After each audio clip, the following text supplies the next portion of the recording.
Oi galera, beleza?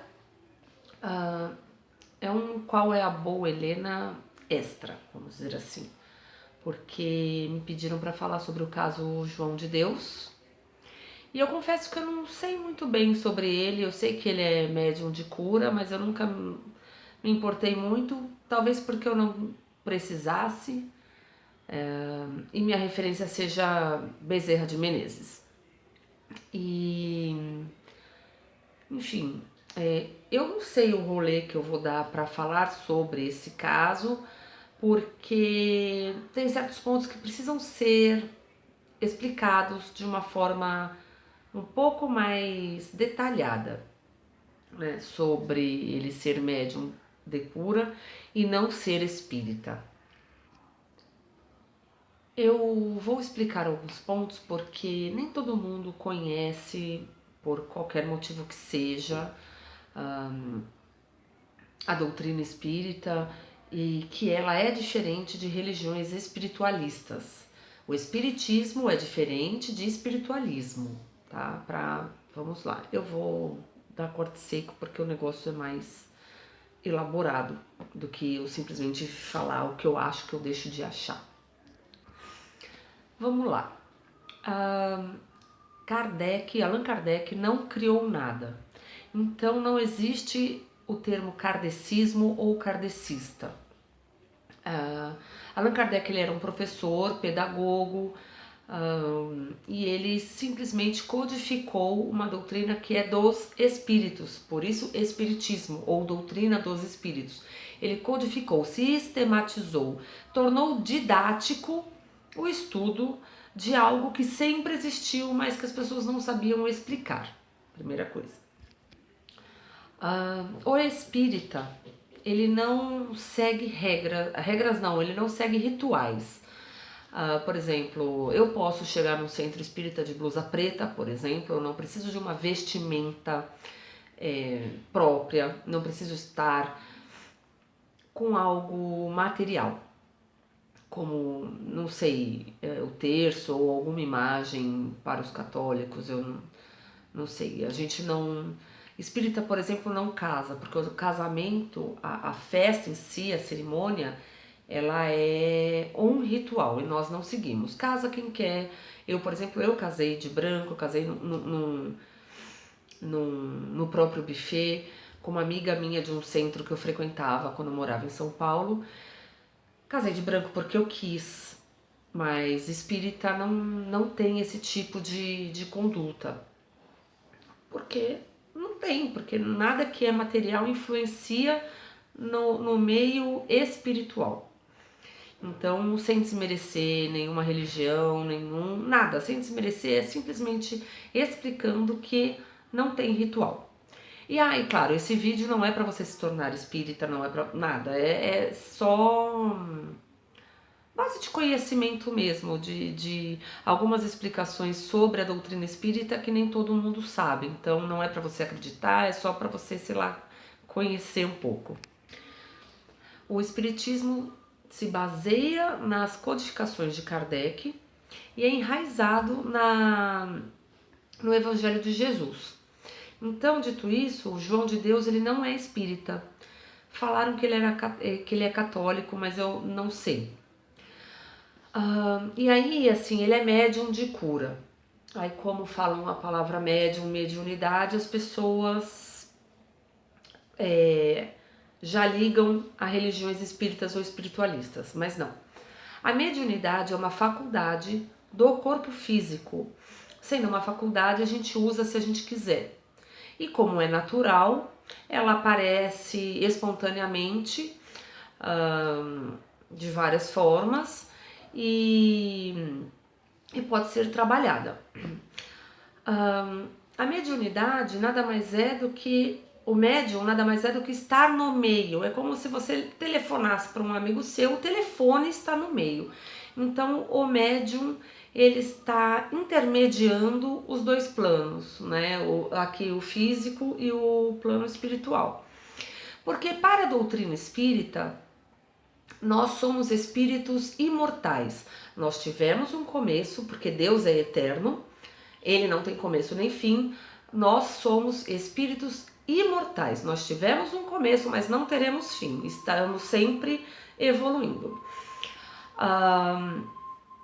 Então, nós estamos simplesmente no meio, o médium, ostensivo.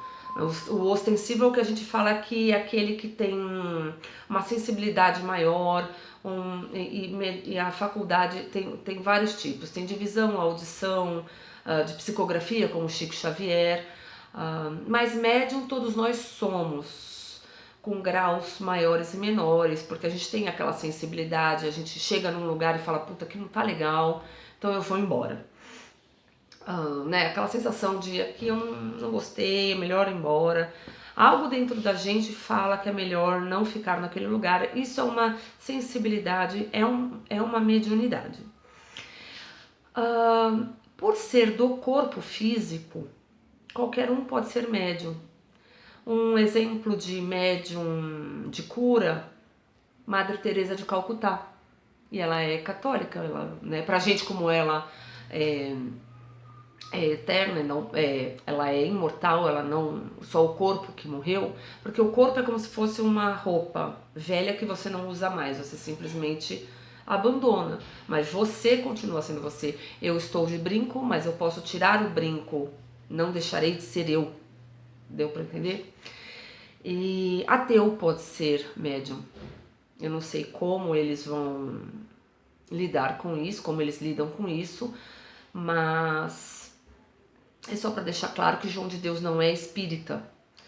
E porque o espírita, ele acredita que a mediunidade é um dom divino, nós ganhamos, portanto nós não podemos cobrar pelo serviço. Uma coisa que diferencia também é essa, porque o trabalho é voluntário, dai de graça o que recebeu de graça, não lembro muito bem agora como é a frase. Mas, enfim, pera que o texto é grande. Enfim, nós somos falhos, temos nossos erros. Segundo a doutrina, a gente reencarna várias vezes para evoluir. Portanto, eu não posso falar que João de Deus é isso ou aquilo, porque eu não sei como é que eu fui. Eu não sei se eu fiz algo pior. Eu não sei se eu faria algo pior, porque como eu estou evoluindo, eu não sei o que eu faria daqui para frente. Um dos mandamentos de Deus é não matar, por exemplo, mas eu sou humana, eu sou falha, portanto, se eu vejo um dos meus filhos sofrendo por qualquer coisa, quem me garante que eu não vou agir dessa forma? Então, como Jesus falou, atire a primeira pedra quem nunca errou. Não existe erro grande, não existe erro pequeno, existe erros. E todos nós merecemos uma segunda, uma terceira, uma quarta, uma zilionésima chance. E ele será julgado pelas leis de Deus e pelas leis dos homens, óbvio. Estamos aqui num planeta material, portanto nós temos as nossas leis, que são falhas também. Por isso que elas também mudam, elas também evoluem, elas estão sempre buscando a melhora e errar menos no julgamento. Então, assim como a vítima é socorrida, o algoz também deveria ter um apoio. É difícil, é complicado, a gente tem esse senso de justiça dentro da gente, mas não interessa se ele fez o bem para 50 milhões de pessoas e acabou com a vida de uma apenas, não fisicamente, mas moralmente, psicologicamente, não importa. Houve um abuso. E isso, quando a gente escuta, a gente se revolta, o que é normal. Porém, a gente precisa lembrar que não devemos compartilhar nada no Facebook se a gente não tiver uma palavra boa, alguma ideia, algo para acalentar o coração, para ajudar o próximo, seja ele quem for. Porque Enfim, quando a gente externa algo ruim, o ruim está dentro de nós. Então é muito fácil compartilhar e xingar. Aí o outro compartilha e xinga, né? E aí essa nuvem de ódio só aumenta e não leva a nada. Então tem uma frase boa que eu vou ter que ler, peraí. É uma orientação bíblica. Caríssimos, não acrediteis em todos os espíritos, mas provai se os espíritos são de Deus, porque são muitos os falsos profetas que se levantaram no mundo. João, Epístola 1, capítulo 4, versículo 1. A doutrina espírita sempre fala pra gente raciocinar. Não é porque um espírito falou que a gente precisa acreditar. Não é porque um espírito disse algo que é verdade absoluta.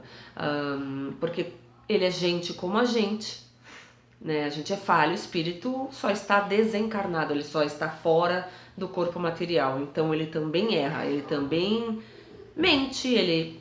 Enfim, gente como a gente. E para terminar, mais vale descartar 10 verdades do que aceitar uma única mentira. É mais ou menos isso. Enfim, é isso. A gente está aqui para aprender, a gente está aqui para evoluir, a gente está aqui para ajudar o próximo. E lembrando que o algoz é uma pessoa moralmente doente, é vítima de uma certa forma, então ela também precisa ser acolhida, ela também precisa ser cuidada, ela também precisa que alguém estenda a mão. Que afinal de contas foi o que Jesus fez, não é mesmo? E então é difícil, é complicado, mas a gente chega lá, a gente consegue, tá bom? Então, beijinhos, galera, muito obrigada e até a próxima, com um assunto um pouquinho mais light, acho eu, né?